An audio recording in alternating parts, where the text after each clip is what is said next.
All right, let's talk about the latest from Fredrik Backman. The author who gave us these incredible characters in A Man Called Ove and Beartown. Well, he's back with a new one, My Friends. And wow, people are saying it's his most personal and heartfelt work yet. And I've got to say, this is one of those stories that it sticks with you long after you finished it. It's been on a lot of most anticipated lists, and believe me, it absolutely lives up to the hype. So this one line from the book just hits you, you know? Everything beautiful is a shield. It really gets to the heart of the whole story. It's this idea that beautiful things, like art and love and friendship, they're not just there. They're not passive. No, they're our way of fighting back. They're our rebellion against forever, our only real defense. And this theme, this idea, it just pulses through every single page. So, a painting's hidden secret. This is where it all starts. The whole story really hinges on this one mystery, and it's hidden in plain sight, right inside this world-famous painting. It's called The One of the Sea. And yeah, to most people, to the art world, it's this amazing painting of the ocean. But they're missing the most important part. They're missing the real story. Because, you see, most people just see the sea. But Louisa, she sees something else. She sees 3 tiny figures on a pier, a whole hidden story. And this is where we meet her. Louisa is this rebellious, super talented 17-year-old artist, and she's dealing with some heavy stuff, grieving her best friend. This one postcard of this painting, she's carried it with her everywhere, through all these foster homes. It was literally the first beautiful thing she ever got to touch. So yeah, she's the one who sees what no one else does, these tiny figures. And she just knows they're the key to everything. Okay, so 2 timelines, 1 story. How does he pull this off? Well, Backman does this really brilliant thing where he tells the story in 2 different timelines. We're following Louisa's journey right now, in the present, but at the same time, we're flashing back to this one incredibly important summer from 25 years ago. So let's kind of lay this out. In the present day, you've got Louisa. She is this grieving 18-year-old artist, completely obsessed with this painting. She's on a quest to figure out where it came from. Then, 25 years ago, you have these 4 friends, teenagers just trying to escape their awful home lives, finding a safe space on this seaside pier. And it's that summer, that one single summer, that created this unbreakable bond between them and inspired the masterpiece. You start to see how Louisa's search is pulling her right into their story, and how what happened back then is going to change her life forever. Which brings us to this idea of a found family's lifeline.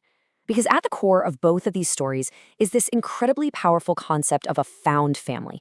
The people you choose, the ones who become your real family. There's this moment when the artist who painted the picture meets Louisa for the first time, and he just knows. He turns to his friend and says, "She's one of us." It's that immediate connection, that recognition of a fellow survivor that ties all of these characters together. And man, what a crew this is. First, you have Louisa, who's this tough, gifted artist, but is also just so raw from losing her best friend Fish. And then you have the original group. There's Kim, the artist, this quiet soul who literally uses his art to survive. There's Josar, who's the fierce protector of everyone. Ted is the quiet, bookish one, sort of the anchor of the group. And Ollie, she's the tough, whip-smart survivor. They're all just so real, so authentic. You honestly feel like they're your friends by the end. And I really have to stress this. Their friendship wasn't just, some casual summer thing. It was a lifeline, a literal protective charm against the absolute darkness of their home lives. For these kids, their bond was everything. It was survival. They were a shield for each other, protecting one another from abuse and neglect and trauma. That pier, their time together, that was the only safe place they had in the entire world. All right, art, grief, and friendship. This is really the heart of the story. With everything we've talked about, you can probably guess this book dives into some incredibly deep, moving themes. And this is where it really, really gets you. It grabs your heart and just does not let go. And this quote just says it all, because art is a fragile magic, just like love, and that's humanity's only defense against death. This idea just gets stronger and stronger as you read. Art isn't just something happening in the background here. It's practically a character itself. It's this fragile, magical thing they do to survive. For them, creating something, painting, telling a story, even just loving someone, that's how they fight back against all the ugliness in the world and against, the end. It's how they make sure a piece of them stays behind. Okay, this next quote, It just floored me. Adults always think they can protect children by stopping them from going to dangerous places, because the most dangerous place on earth is inside us. I mean, wow. Backman does not pull any punches when he writes about childhood trauma. He just gets it. He gets that the scariest monsters aren't always out there in the world. Sometimes they're inside you. And the story shows how these incredibly intense, life-changing friendships are forged in that internal fire. They become absolutely unbreakable. And this right here, this is maybe one of the most beautiful parts of the book, the word tomorrow. For these friends, it wasn't a goodbye. It was a promise. It was a lifeline they threw to each other every single night. Instead of saying goodbye, they'd just say tomorrow. It was their code. It meant, just get through tonight, survive. I'll be here for you tomorrow.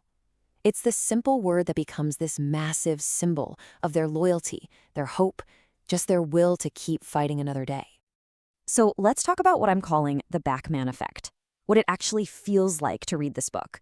Because reading a Fredrik Backman novel is always an experience, right? But with my friends, it's like that experience is cranked up to 11. And don't just take my word for it. Let's look at what other readers are saying, because it perfectly captures the journey this book takes you on. Get a load of this. This number just says it all. A single reader highlighted over 350 passages in this book. 350, that is just wild. That's not just reading anymore, right? That's having a full-on conversation with a book. It just goes to show how deeply this writing connects with people. Nearly every single page has some line, some truth that just makes you pause and go, wow, yeah. Yep, emotional roller coaster. That's the phrase you see everywhere for this book, and it is no joke. The highs are genuinely hilarious and so heartwarming. The lows, oh man, the lows are just, they're devastating. They'll absolutely take your breath away. And this is his special kind of magic, isn't it? You will literally be crying and then find yourself laughing out loud in the very same sentence. It seems impossible, but he does it. He has this incredible ability to blend just soul-crushing heartbreak with pure laugh-out-loud funny moments. It's his signature move. So really, the best way to put it is this: prepare to be emotionally ruined, but like in the best way imaginable. It's one of those reading experiences that is so cathartic, so unforgettable, it'll completely break your heart, and then it'll carefully, gently piece it back together, and you're somehow better for it.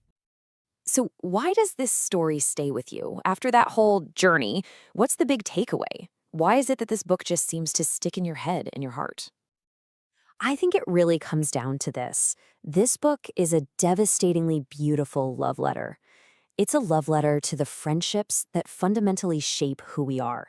And it's a love letter to the art that can save us, that can give a voice to our pain and a safe place for our memories to live. And really, it leaves you with this one big, important question to think about. What if the families we choose? What if they're the ones that truly define us? The friends who become your family, your protectors, your lifeline, maybe they're the ones who really make you who you are. So if all of this sounds like an unforgettable story you need in your life, and trust me, it is, then you're going to want to click the link in the description. You can listen to the audiobook completely for free. I promise it's a journey you will not forget.